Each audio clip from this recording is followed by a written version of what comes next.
आराम से बिहार की जनता। और उसके बाद इसको चुनाव के बाद, ये तो इसीलिए ट्रायल नहीं कराया गया था चुनाव से पहले कि माननीय मुख्यमंत्री के भ्रष्टाचार का पोल खुल जाता, उनके स्थानीय जनप्रतिनिधियों के भ्रष्टाचार का पोल खुल जाता, इसीलिए तो चुनाव के बाद इसको कराया गया। कुल लगतनी समाचार बटुए रोहतास से। ट्रायल के दौरान ही 13 करोड़ के रोपवे गिरल, हो गई टाए टाए फीस। रोहतास में नया साल को चालू करे के रहे तैयारी, ट्रॉली के वजन तक ना उठा पावल दोनों पाया। खबर का बा सब बताई भोजपुरिया समाचार। चैनल को नया बानी तो सब्सक्राइब करी, फेसबुक पेज को देखतानी तो फॉलो करी, देखला के बाद शेयर जरूर करी। लूट के छूट मचल बाटे, भगवाने करी हैं भाला, आ गली में नली बनल नहीं गलिए हो गई नाला। जी हाँ, एगो गाना आइल रहे कि देख तेरे इंसान की हालत क्या हो गई भगवान, कितना बदल गया इंसान। सूरज न बदले, तारे न बदले, ना बदला रे आसमान, लेकिन कितना बदल गया इंसान।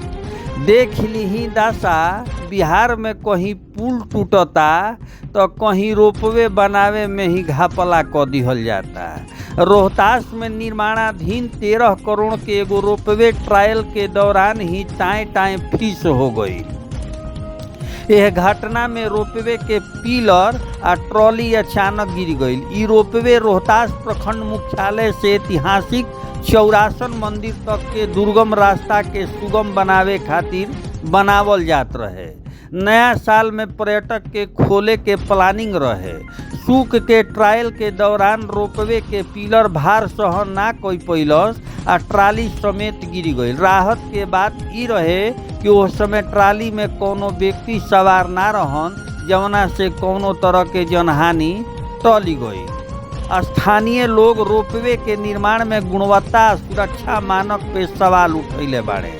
वे घटना खातिर जिम्मेवार लोग के खिलाफ सख्त कार्रवाई के मांग कइले बाड़े।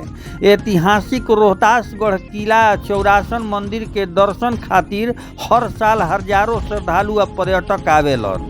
यह रोपवे से पर्यटन के बढ़ावा मिले, स्थानीय अर्थव्यवस्था के मजबूती मिले के उम्मीद रहे।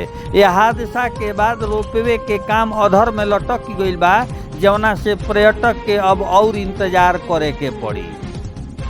लोजपा के स्थानीय विधायक मुरारी प्रसाद गौतम यह हादसा के निंदा कइले बानी।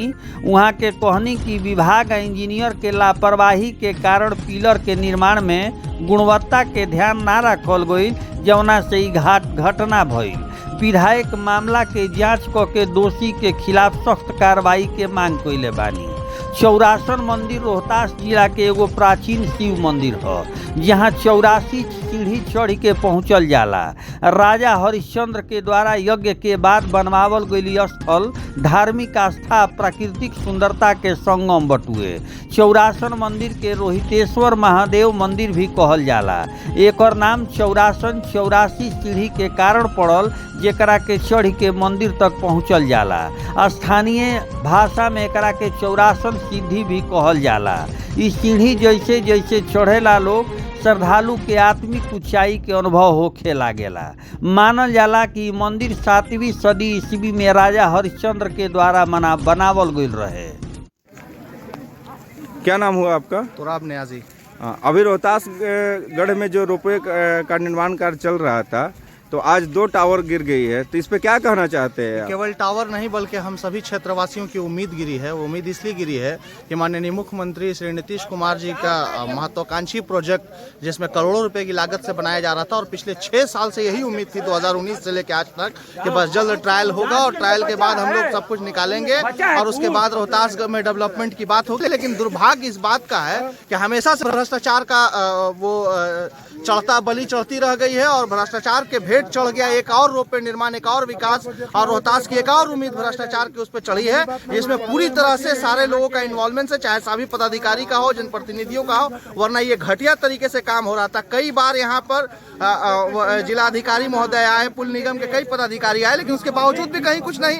तो ये उदासीन रवैया रहा, इस तरीके का घटिया लोग मारे जाते। और आज तो सौभाग्य कह लीजिए कि इस समय यहाँ पर कोई था नहीं, वरना एक रोपवे के गिर जाने से लाश नहीं मिलती। ये जो रोप का वजन होता है और जिस तरीके से पुल गिरा है, ट्रायल में था और उसमें कोई नहीं था। ये हम सब का सौभाग्य है कि आज हम बच गए, वरना आज यहाँ पे कईयक जान जाती, इसकी कोई गिनती नहीं हो सकती है।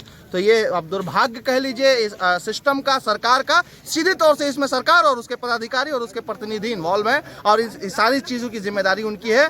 तत्काल प्रभाव से इसकी निष्पक्षता से जांच हो और उसके बाद तुरंत इस उम्मीद को पुनः जिंदा रखा जाए। सरकारी फाइलों में ये दबेगी नहीं, बल्कि रोपवे निर्माण पुनः चालू कराया जाए और पूरी मजबूती से, पूरी ताकत के साथ कराया जाए। बहुत बहुत धन्यवाद।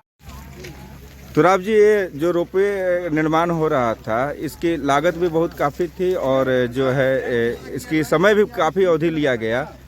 लगभग हमको लगता है 2020 से ये योजना शुरू हुई थी और 13 करोड़ 65 लाख की योजना है। क्या कहना चाहते हैं? 5 वर्षों से लगातार बेवकूफ़ बनाया जा रहा था सीधा सीधी, और 13 करोड़ 65 लाख रुपए की लागत से ये जो काम कराया जा रहा था वो लूटने का एक तरीका था कि आप उम्मीद में रहे, झूला झूलते रहे आराम से बिहार की जनता, और उसके बाद इसको चुनाव के बाद, ये तो इसीलिए ट्रायल नहीं कराया गया था चुनाव से पहले कि माननीय मुख्यमंत्री के भ्रष्टाचार का पोल खुल जाता, उनके स्थानीय जनप्रतिनिधियों के भ्रष्टाचार का पोल खुल जाता, इसीलिए तो चुनाव के बाद इसको कराया गया, वरना ये काम तो कब का पूरा हो सकता था। मगर जिस उदासीन रवैया के साथ यहाँ के पदाधिकारियों का इन्वॉल्वमेंट रहा है, चाहे वो जिला पदाधिकारी रहे हों, चाहे यहाँ पे पुल निगम के पदाधिकारी रहे हों, या संबंधित सभी विभाग के पदाधिकारियों का उदासीन रवैया रहा है, यहाँ के जनप्रतिनिधियों का उदासीन रवैया रहा है कि वोट के नाम पे तो हमको और आपको कहते चले आए कि हम बहुत हितैषी हैं, बहुत चाहने वाले हैं, लेकिन एक बार भी क्वालिटी जांचने कोई प्रतिनिधि नहीं पहुंचा, और पहुंचा तो क्या देखा वो बाकी आपको दिख रहा है कि किस तरीके से 13 करोड़ 65 लाख रुपए की लागत से बनाए जा रहे पूरे पुल को। ये केवल 2 ब्रिज नहीं गिरा है, केवल 2